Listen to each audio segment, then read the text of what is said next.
Like and subscribe for more videos like this. You've probably been told you're either a logical left brain person or a creative right brain type. But what if I told you that whole idea is a myth, and believing it could be the very thing holding you back from your full potential? This idea is everywhere. You see it in personality quizzes that sort you into one of two boxes and self-help gurus promising to unlock your dominant side. We even use it to define ourselves. Oh, I can't do math, I'm just too right-brained. Or, I'm not the creative type, I'm very left-brained. It's a simple, neat way to explain the vast differences between people. It's also almost completely wrong. In this video, we're going to pull that myth apart. We'll look at the shocking scientific discovery that started it all, reveal the modern research that has totally debunked it, and most importantly, explore why letting go of this false divide can be one of the most freeing things you ever do for your mind. So, let's get on the same page about what the myth says. The story goes that our brain is split down the middle. The left hemisphere is the serious logician, analytical, methodical, and a whiz at things like language, numbers, and reasoning. The right hemisphere, on the other hand, is the free-spirited artist, intuitive, emotional, and creative, dealing in images, music, and big-picture thinking. According to this model, one of these hemispheres calls the shots, dominating our personality and abilities.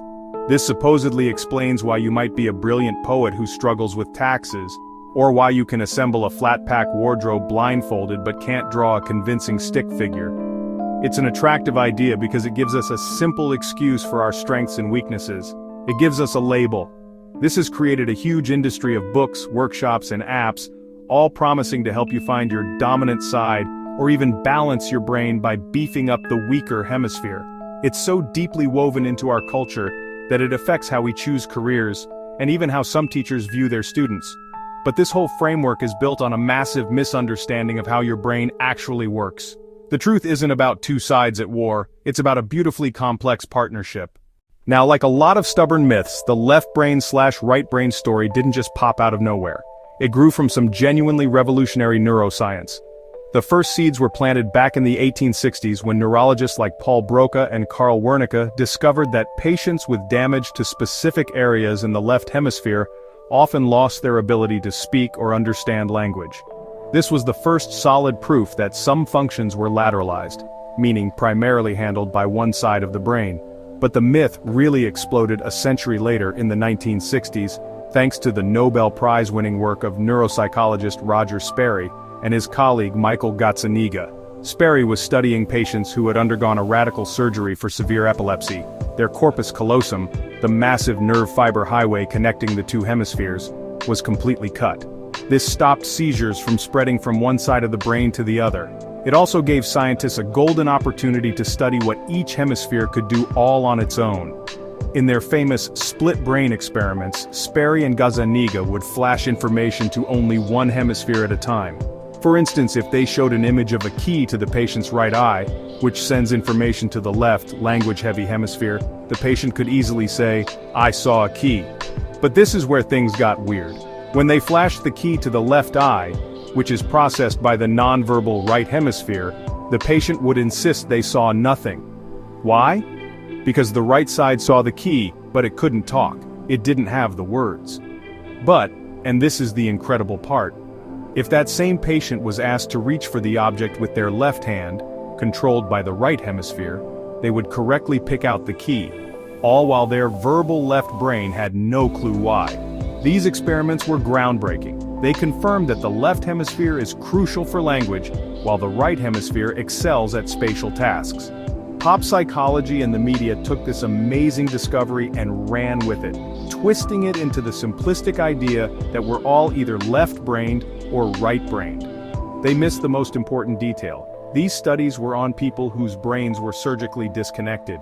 That is not how your brain works. In a healthy brain, the two halves are in constant, seamless communication. So what happens when you peek inside a healthy, connected brain?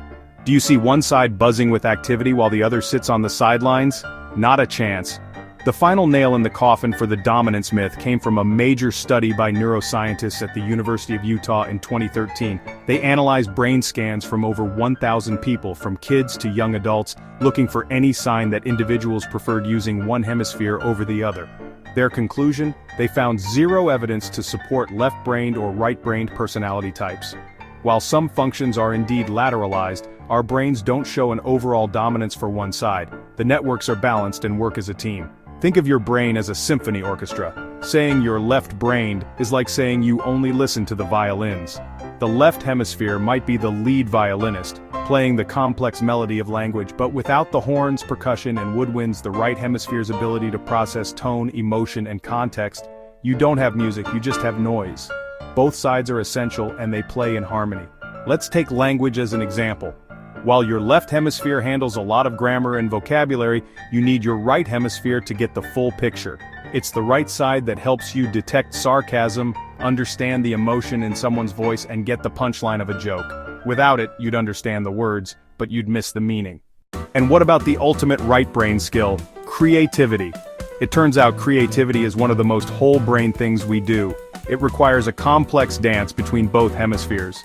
One study on jazz musicians found something fascinating. Inexperienced improvisers relied more on their right hemisphere, but expert musicians, who had basically learned improvisation as a second language, showed more activity in their left hemisphere. This shows creativity isn't locked in one side, it's a dynamic interplay across the entire brain. Even a logical task like a math problem is a whole brain activity. Your left hemisphere might crunch the numbers, but your right hemisphere helps you visualize the problem and see patterns. For pretty much every complex thing you do, from having a conversation to painting a picture to writing code, you are using your entire brain. On the surface, labeling yourself right-brained or left-brained seems like harmless fun. But these labels have a hidden cost. They encourage what psychologist Carol Dweck calls a fixed mindset. When you decide you're a right-brained person, you tell yourself a story where you're just naturally bad at analytical stuff. It's the perfect excuse. I can't balance my budget, my brain just isn't wired for it. On the flip side, someone who calls themselves left-brained might ditch the idea of learning an instrument because they believe they just don't have the innate creativity. The myth gives us permission not to try. It shoves us into neat little boxes that science shows don't even exist. This flawed idea has even wormed its way into schools and offices. For years, some educators tried to tailor teaching to left brain or right brain learning styles, an approach with no scientific backing that can actually limit a student's potential. By telling a kid they are a logical learner, we might accidentally steer them away from their creative side, and vice versa. We risk creating a self-fulfilling prophecy based on a lie.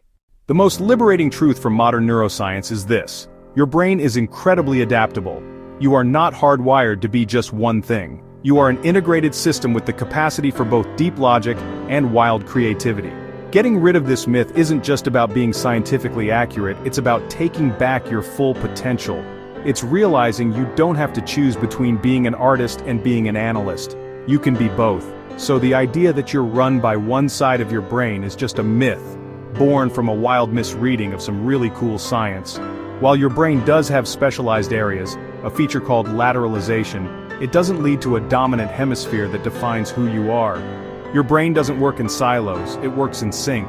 It's a cooperative masterpiece, with both sides constantly talking and working together to create the seamless experience of you.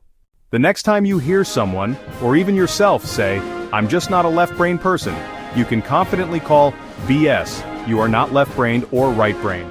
You are whole-brained. You have the entire magnificent orchestra at your command, ready to play whatever music you choose to learn. You have the potential for both poetry and programming. Don't let a debunked myth tell you otherwise. If this video helped you see your own brain in a new light, hit that like button and subscribe for more myth-busting science. And let me know in the comments, have you ever been told you were left or right-brained? I'd love to hear your story. Now check out this next video on another brain myth you probably believe is true. Like and subscribe for more videos like this.